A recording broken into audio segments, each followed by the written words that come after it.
Peace, family.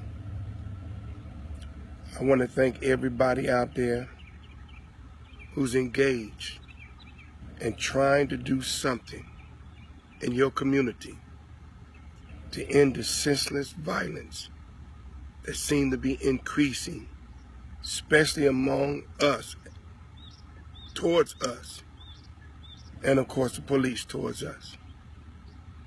Every one of you who have been a great supporter over the many years of the work that I've been doing with the Peacekeepers, I thank you. I thank you. You have watched me over 10 years. And in these 10 years you've watched me do this work, you know that I am committed. But sometimes when you work with something long enough, Allah, God, reward your efforts. Yesterday He rewarded our efforts. And me and my friend Russell Simmons was able to go to Washington, D.C. and speak to the National Organization of Black Law Enforcement Executive, known as NOBLE. It was, to me, a monumental meeting.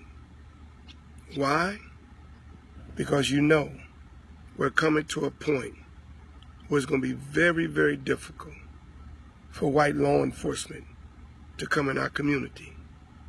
To be honest with you, they already are making sure that they're doing everything they can to deal with us less. How do I know? We had an incident a couple of days ago where we were contacted on our 800 number by a white person that lives in the vicinity of the 10,000 Fearless headquarters. They hit me up and said that there were some kids on this block right around the corner from us, about 50, and they're about ready to fight, and they called the police, the white guy did, and the police showed up, and these guys got to running, and the police found 3 guns in the bushes.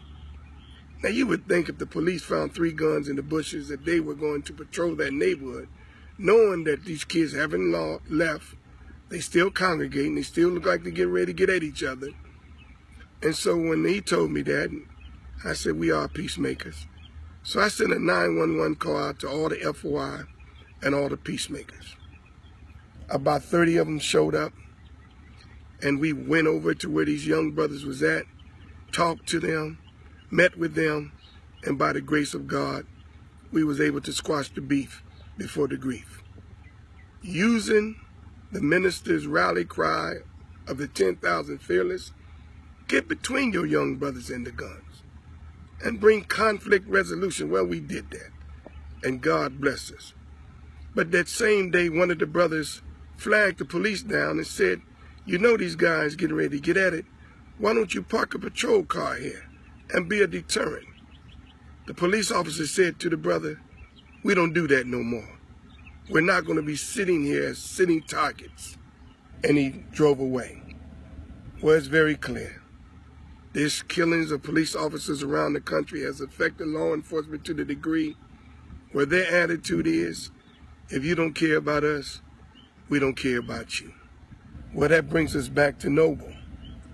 And we ask these black police officers, it's time for you to make a noble stand.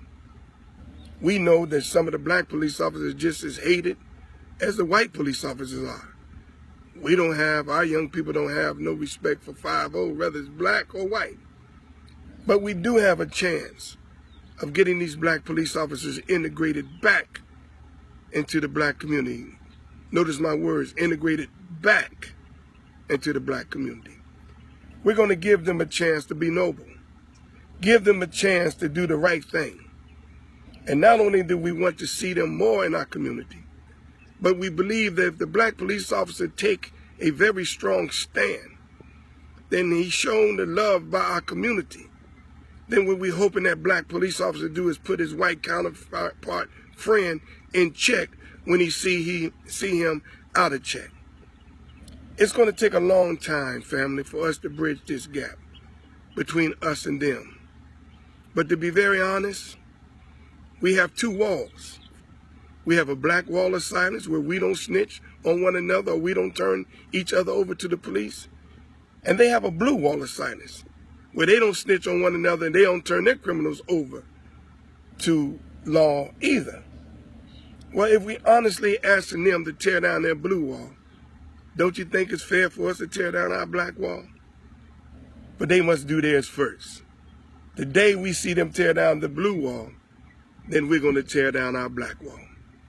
In order for us to make our community a safe and decent place to live, we must have respect for authority.